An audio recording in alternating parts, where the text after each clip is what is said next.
미국의 아놀드 슈얼츠제네거, 여러분 이분은 잘 아실 것입니다.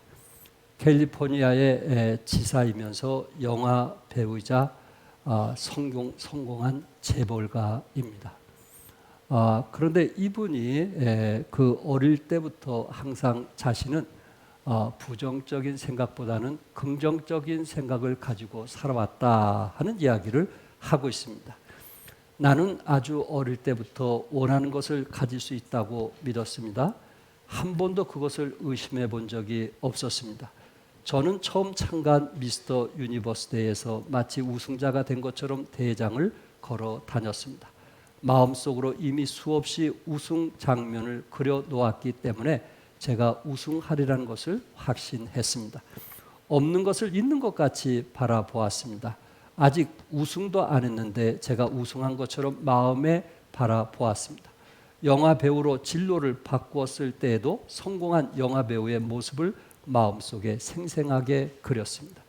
영화 배우가 되면서 아직 유명하지도 않았는데 이미 유명하게 된 것으로 바라보았습니다. 이렇게 늘 성공한 내 자신을 상상하고 느끼면서 모든 것이 현실에서 그대로 이루어질 것이라고 믿었고 또 그대로 되었습니다 하면서 늘 긍정적이고 그리고 늘 진취적이었다라는 것을 말하고 있습니다. 클로드 브리스톨 박사는 신념의 마력이란 그의 책에서 믿음을 뭘로 표현했냐면은 마음 그림 그리기라 이렇게 표현을 했어요. 믿음이라는 것이 뭐냐? 없는 것을 있는 것처럼 마음에 그림을 그리면서 사는 것, 이렇게 말했습니다. 그러면서 그는 마음 그림 그리기란 정의를 이렇게 표현했는데, 우리가 소원하는 것을 생생히 그려서 마음 깊은 곳에 뿌리를 내릴 때까지 쉬지 않고 떠올리는 것이다. 우리가 소원하는 것을 생생히 마음 깊은 곳에 그려서 뿌리를 내릴 때까지 쉬지 않고 떠올리는 것, 그것이 바로 마음 그림 그리기의 믿음을 그렇게 표현을 했습니다. 섹스피어는 재밌는 이야기를 했어요.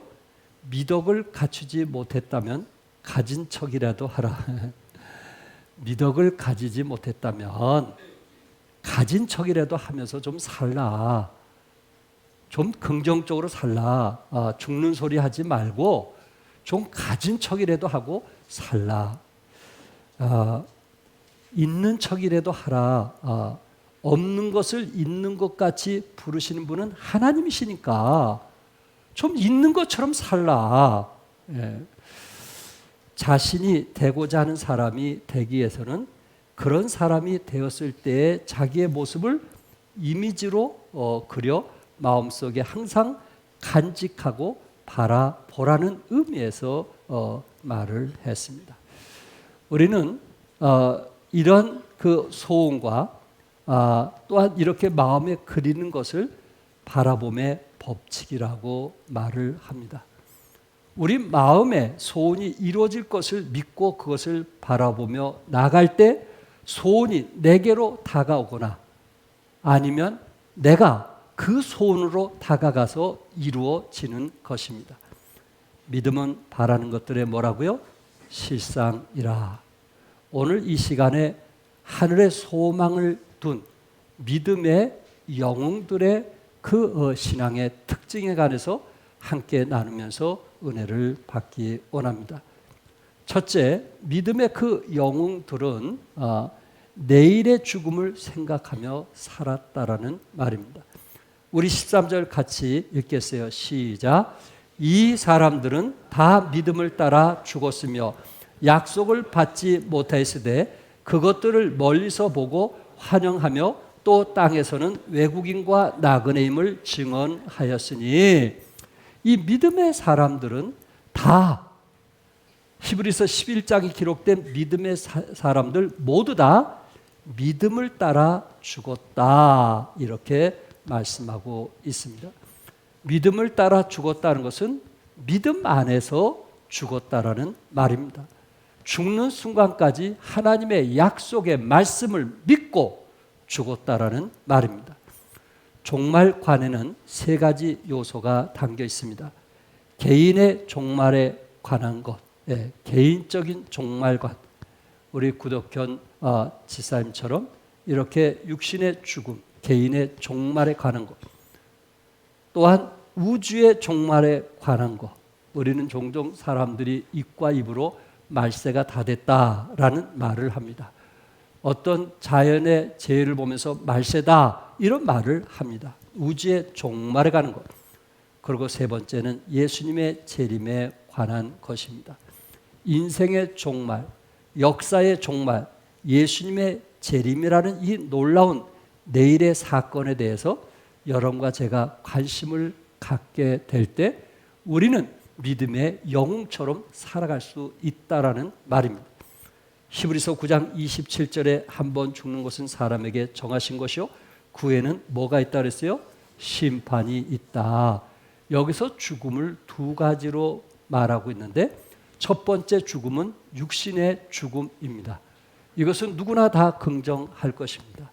여러분과 저는 결국은 구덕현 집사님의 뒤를 따르게 될 것입니다.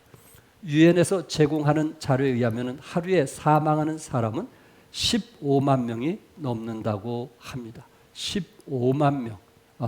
그러니까 70억 인구가 됐으니 더 많이 죽겠죠. 여러분과 저는 이 죽음의 문제를 놓고 생각할 때 우리는 좀 더 거룩하고 의미 있는 삶을 살 수 있더라는 말입니다. 우리는 결국 죽게 될 것입니다. 우리는 아무것도 가지고 가지 못하게 될 것입니다. 이런 마음을 갖게 됐을 때 우리는 준비된 삶을 살 수 있을 것입니다.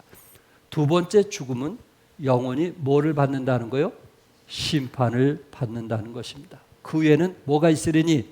심판이 있으리니. 여러분과 저에게 종말이 분명히 있다고 믿는다면 반드시 그 후에 심판이 있게 돼요. 예수 믿는 사람은 상급을 위한 심판이지만은 예수 믿지 않는 사람은 지옥에서 이제 영원히 슬픔과 아픔을 당하는 고통을 당하게 될 것입니다. 우리 예수 믿고 구원받은 사람들에게 하나님께서 약속하셨는데 요한복음 5장 24절에 내가 진실로 진실로 내게 이르노니 내 말을 듣고 또 나 보내신 이를 믿는 자는 무엇을 얻었고요? 영생을 얻었고. 예수 믿고 구원받은 사람은 뭘 얻었어요? 영생을 이미 얻은 거예요. 영생을 얻을 것이 아니고 죽어봐야 아는 것이 아니고 예수님을 개인의 구세주로 영접하는 여러분과 저는 이미 우리 안에 영생을 얻었고 심판에 이르지 아니하며 사망에서 생명으로 옮겼다. 이렇게 말씀하고 있습니다. 하늘의 소망을 가지고 살아가는 사람은 죽음을 생각하며 오늘을 믿음으로 사는 사람들일 것입니다. 이렇게 정말 죽음을 생각하면서 믿음으로 사는 사람은 죽음 자체를 두려워하지 않습니다. 죽음을 두려워하지 않는 사람은 세상에서 담대할 수밖에 없고 어떤 상황이든지 세상을 버티고 이길 수 있는 힘을 가지고 살게 될 것입니다. 바벨론의 포로로 잡혀간 다니엘과 사드락과 메삭 아벳느고를 아실 것입니다. 이제 느부갓네살 왕이 이 금신상에게 절하지 않으면 풀무불 속에 던져 넣겠다고 했습니다. 그때 세 친구는 뭐라고 했나요?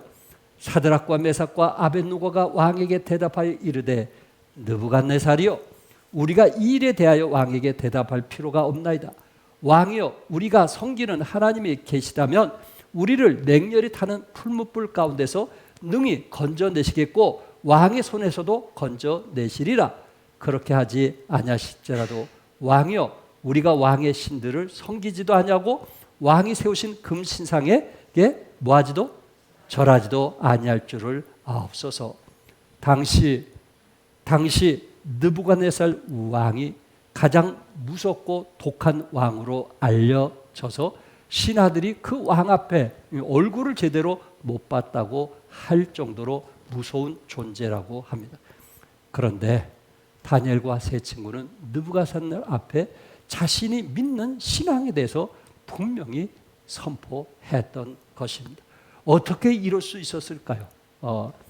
저들은 하늘의 소망을 가지고 살아가는 사람들이었기 때문에, 그리고 또한 종말론적인 신앙을 가지고 믿음을 가지고 살았기 때문에 현재 삶을 만족하며 기뻐하면서 믿음으로 살았던 것입니다.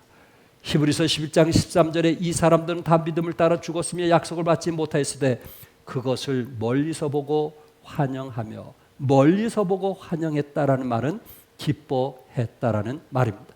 믿음의 사람들이 기쁘게 죽을 수 있었던 이유가 하늘에 소망이 있었기 때문에 그렇습니다. 월남 이상재 선생님에 대해서는 우리가 잘 알고 있습니다. 정말 나라를 사랑하고 또한 부하들을 사랑하는 유명한 분입니다. 어느 날 며느리가 재봉틀을 도둑맞고 울고 있었습니다. 이럴 때 시아버지였던 이상재 선생께서 그 며느리를 향하여 꾸중을 하였다고 합니다. 너는 나라 잃고도 그렇게 울지 않더니 재봉틀을 잃고 우느냐? 저도 어린 시절에 재봉틀이 있었어요. 저희 어머니께서 늘 재봉틀로 옷을 꿰매주기도 했습니다. 그러니까 그 당시에 재봉틀이 얼마나 귀했는지 아셨겠죠? 그런데 너는 나라 잃고도 그렇게 울지 않더니 재봉틀을 잃고 우느냐?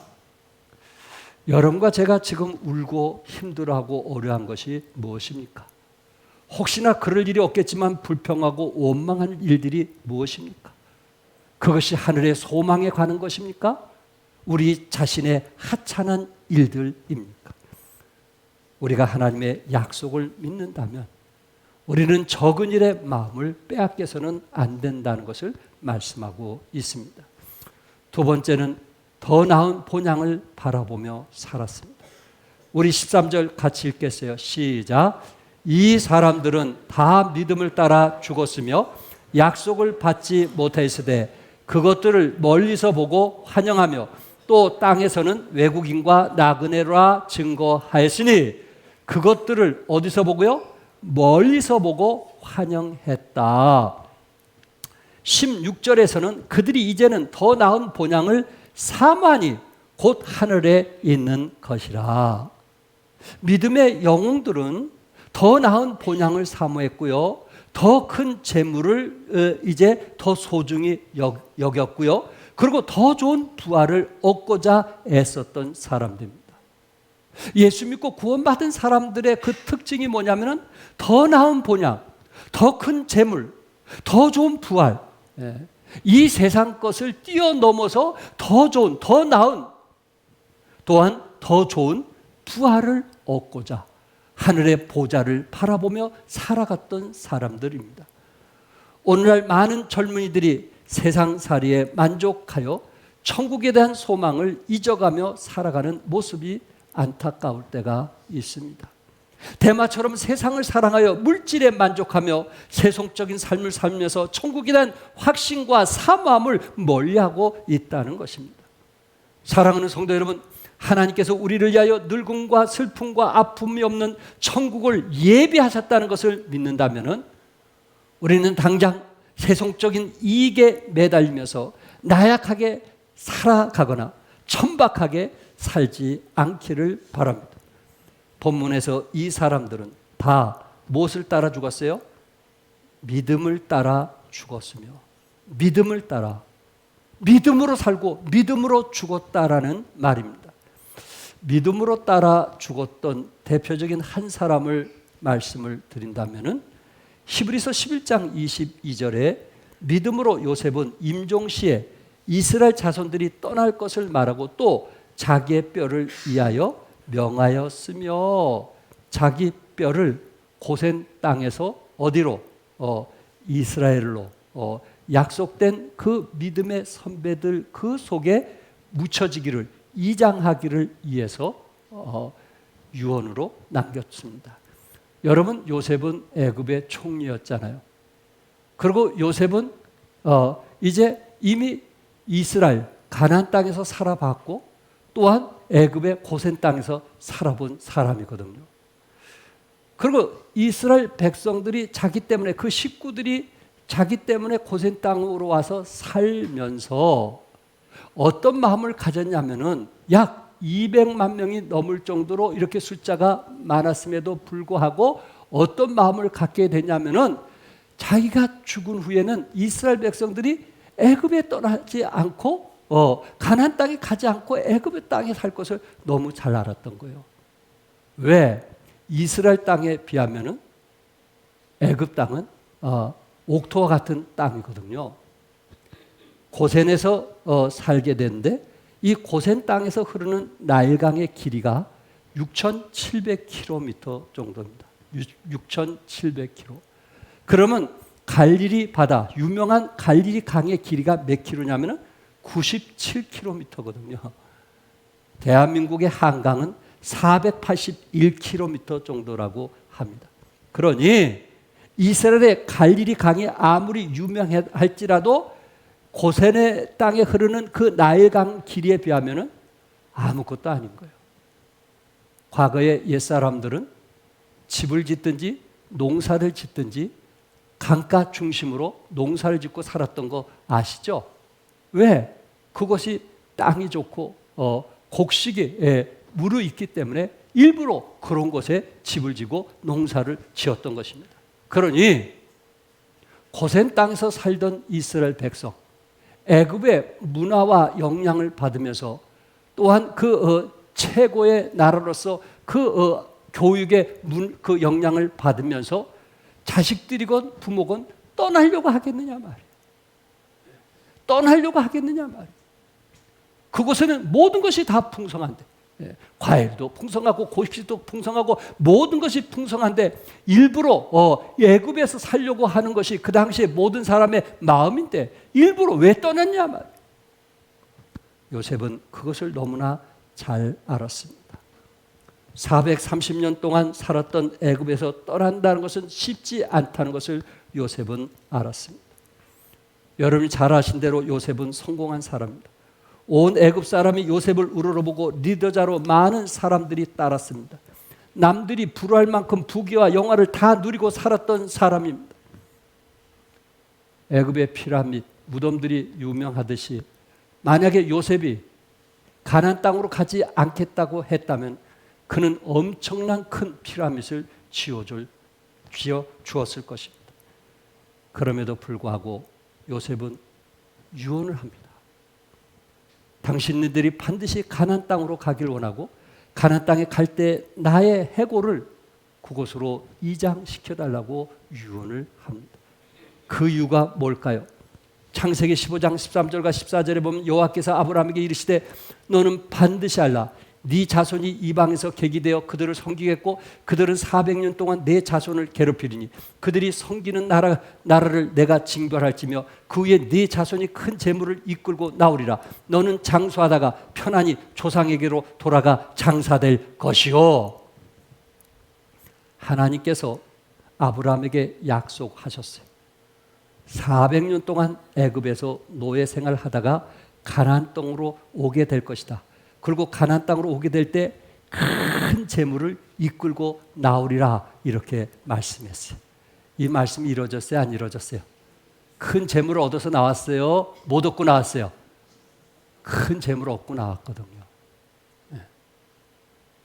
모세가 10가지 재앙을 내릴 때 마지막까지 버텼던 사람이 바로 왕 아니에요? 근데 마지막 장자가 죽게 되니까 애굽의 모든 장자들이 죽게 되니까 바로 왕의 아들 장자뿐만 아니라 모든 사람들의 장자가 죽게 되니까 이스라엘 백성들에게 금과 은과 폐물을 주면서 빨리 가라고, 빨리 가라고. 당신네들이 그 가나안 땅으로 가지 않으면 우리가 어떻게 될지 모르니까 이보다 더한 큰 재앙을 만날지 모르니까 빨리 가라고 하면서 막 폐물을 막 그냥 주머니에다 넣어주면서 그 쫓아보내는 그런 상황에 이르게 된 거예요. 하나님의 약속의 말씀은 반드시 이루어짐을 믿으시기 바랍니다. 요셉은 그걸 알았던 거예요. 아브라함에게 약속하신 것을, 이삭에게 약속한 것을, 야곱에게 약속한 것을, 야곱의 아들인 누가? 요셉이 하나님의 그 약속을 믿고 너희들이 분명히 가나안 땅에 갈 것이니 그곳에 갈 때 나의 뼈를, 그곳으로 이장시켜달라고 부탁을 했던 것입니다. 창세기 50장 24절과 25절에 요셉이 임종시에 남긴 말씀인데, 요셉이 그의 형제들에게 이르되 나는 죽을 것이나 하나님이 당신들을 돌보시고 당신들을 이 땅에서 인도하여 내사 아브라함과 이삭과 야곱에게 맹세하신 땅에 이르게 하시라고, 요셉이 또 이스라엘 자손들에게 맹세시켜 이르기를 하나님이 반드시 당신들을 돌보시리니 당신들은 여기서 내 해골을 메고 올라가겠다 하라 하였더라. 아브라함에게는 약속한 것이 400년 후라고 한다면 요셉이 그 약속의 말씀을 믿었을 때는 얼마 남지 않은 거예요. 요셉이 하나님의 약속의 말씀을 믿을 때는 이제 하나님의 때가 너무나 가까이 온 것을 안 거예요. 아브라함 때는 아직 멀었지만 요셉의 때는 그 시대가 얼마나 가까운 것을 알고 그는 마지막 유언을 했던 것입니다. 이렇게 참 우리가 믿음의 생활하면서 이렇게 지혜로운 사람, 때를 알고 사는 사람, 멋모르고 육신을 위해서 자신의 유익을 위해서 살아가는 사람도 없지 않아 있지만 주의 재림의 때를 알고 경건하게 깨어서 사는 그런 믿음의 사람도 있더라 하는 것입니다. 그게 대표적으로 요셉이 되는 것입니다. 한 남자가 자녀와 동네 놀이터를 자주 갔습니다. 그런데 놀이터가 잘 꾸며지지 않는 모습을 보면서 자기 자녀들이 마음껏 놀지 못하는 그런 안타까움에 그 마음속에 꿈을 꾸기 시작합니다. 과학과 자연이 어우러진 아이들이 새로운 꿈을 펼칠 수 있는 그런 곳을 만들기 위해서 기도를 했던 것입니다. 안타깝게도 그가 이제 살아있는 동안 만들지는 못했지만은 그가 죽은 후에 로스앤젤레스 교회에 큰 공원이 섰는데 그 공원이 월트 디즈니 월드입니다. 이 월트 디즈니는 완성되기 전에 죽고 말았습니다. 월트 디즈니 월드가 만들어졌을 때 많은 유명한 인사들이 와서 축하를 해주고, 그리고 한 분이 이제 그 축하식을 하는데 이런 인사를 했습니다. 이처럼 거대한 꿈을 일꾼 당사자인 월트 디즈니가 살아있지 못하고 죽어서 오늘 이 결과를 못 본 것을 안타깝게 생각합니다. 그 얘기를 하자 장례는 숙연해졌습니다. 이때 월트 디즈니의 미망인인 디즈니 여사가 단에 올라 마이크를 잡고 이렇게 말합니다. 제 남편은 오늘 이 자리에는 없지만 이미 월트 디즈니 월드를 보았습니다. 그분은 평소 마음속에 늘 월트 디즈니 월드가 있었고 그것을 바라보며 오늘의 월트 디즈니 월드를 만든 것입니다. 그는 이미 꿈을 꾸었고 그것을 마음속으로 그렸고 그것을 보았다라는 말입니다. 어떻습니까? 요셉이 그런 사람 아닙니까? 요셉은 꿈을 가졌고 그 꿈은 죽은 뒤에 이루어졌지만은 이미 그 마음속에 그 꿈이 이루어질 것을 믿고 유언을 했던 요셉처럼 여러분과 저도 하늘의 천성을 바라보면서 믿음으로 사는 여러분과 제가 될 수 있기를 바랍니다. 짐 엘리엇이라는 분은 선교사이기도 했지만 짧은 기간 내에 선교하다가 추장들에 의해서 죽었지만 그는 그 일기장에 이런 글귀가 있었다고 합니다. 영원한 것을 위해 영원하지 않는 것을 버린 자는 절대 어리석지 않다. 영원한 것을 위해서 영원하지 않는 것을 버린 자는 절대 어리석지 않다. 혹시 여러분 가운데 어떤 분이 어리석은 일 아니냐고, 왜 그렇게 희생하냐고, 왜 그렇게 헌신하냐고 주위에 그런 분 있습니까? 이분의 말을 인용해 보십시오. 영원한 것을 위해서 영원하지 않는 것을 버린 자는 결코 어리석지 않다라는 말입니다. 끝으로 세 번째, 하나님의 영광을 위해서 믿음으로 사는 것입니다. 믿음의 영웅들에게 나타나는 그 흔적이 있다면 그것은 하나님의 영광을 위해 믿음으로 사는 것입니다. 우리 13절 같이 읽겠어요. 다 같이 시작. 이 사람들은 다 믿음을 따라 죽었으며, 죽음을 생각하며 믿음으로 사는 사람들은 의미 있는 삶을 산다라는 말입니다. 더 나은 본향을 위해서 사는 사람, 더 좋은 재물을 위해서 사는 사람, 더 좋은 부활을 위해서 사는 사람은 의미 있는 삶을 산다는 거예요. 교회 안에서 신앙생활도 마찬가지예요. 의미 있는 삶을 살게 되는 거예요. 아벨은 믿음으로 제사를 드렸고 가인의 손에 죽었지만은 의론자라는 인정과 함께 예물에 대해서도 하나님으로부터 인정을 받았습니다. 에녹은 300년 동안 날마다 하나님과 동행하며 살았습니다. 하나님을 기쁘시게 하는 자라는 증거를 받았습니다. 아브라함은 약속을 바라보며 믿음으로 살았습니다. 믿음으로 살기에 본토 친척 아비집을 떠나는 대가를 지불했습니다. 믿음의 영웅들은 세상 것에 대한 집착을 하지 않았다는 것입니다. 장막에 거하면서 나그네 삶을 살았다라는 말입니다. 결국 그들은 믿음의 조상이 되었던 것입니다. 더 나은 본향을 위해서, 더 큰 재물을 위해서, 더 좋은 부활을 위해서 저들은 기꺼이 믿음으로 살았다라는 말입니다. 불가능은 없다의 저자인 노만 빈센트 필 박사는 믿음으로 목표를 달성하는 비결을 세 가지 단어로 말했습니다. 첫째, 그림을 그리라는 것. 여러분과 제가 사업을 하든 무엇을 하든 우리 마음에 뭘 그리라는 거예요? 그림을 그리라는 거예요. 그림을 그리라는 거예요. 이렇게 될 것을 그림을 그리라는 거예요. 항상 좀 더 좀 긍정적으로 모든 일이 잘 될 것으로 좀 생각하라는 거예요. 믿음이 있다고 하면서 안 된다라고 말하기 전에 우리 안에 믿음이 있다면 그림을 그리라는 거예요. 믿음이란 것은 없는 것을 있게 만든 게 믿음 아니에요? 있는 것을 있게 만드는 것은 누구나 다 할 수 있는 거 아니에요? 우리는 신앙인이잖아요. 없는 것을 있게 만드는 그 믿음, 그림을 그리라는 거예요. 두 번째, 뜨겁게 기도하라는 거예요.